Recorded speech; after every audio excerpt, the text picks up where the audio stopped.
Direction Mulhouse à présent, où le temple Saint-Étienne est en pleine restauration. Les tailleurs de pierre ont entamé un travail titanesque, reproduire à l'identique la flèche construite au 19e siècle. Un chantier que nous font découvrir Charlotte Rother et Eric Leinhofer. C'est un chantier qui prend de la hauteur, à 44 mètres au-dessus du sol. Une rénovation complète de la flèche sud-ouest du temple, qui représente près de 130 tonnes de blocs de pierre, montés puis placés pour reconstituer à l'identique ce monument historique. Un travail titanesque, rare pour les tailleurs de pierre. D'habitude, on fait plus du remplacement. Il y a moins la totalité à changer en fait. Donc c'est plus des pièces par-ci par-là. Et là, c'est l'élément complet d'architecture, donc c'est intéressant.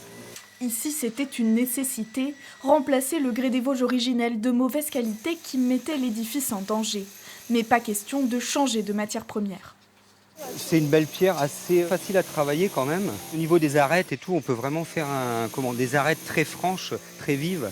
Et on peut vraiment aller très loin dans la taille. Taillée grossièrement en atelier, la pierre est ensuite ciselée sur place. Pour le sculpteur en charge du chantier, l'objectif est simple. C'est d'arriver à retrouver le procédé de sculpture, de se mettre un petit peu dans la peau de l'ancien qui l'a réalisé. La percussion manuelle à la massette a été remplacée par la percussion du marteau-piqueur. Mais sinon, les modes opératoires et l'approche de la matière n'a pas véritablement changé depuis l'Antiquité. Seule amélioration à travers les siècles, la rapidité d'exécution, en théorie, car les confinements ont ralenti la rénovation. La fin est prévue pour avril, mais le chantier du temple Saint-Étienne ne s'arrêtera pas là. Après le clocher, la tour du clocher au nord, la façade sud, c'est vrai que là on arrive maintenant sur la tourelle, sur cette tourelle-là, et après on suivra encore le reste, le reste des autres façades et des vitraux.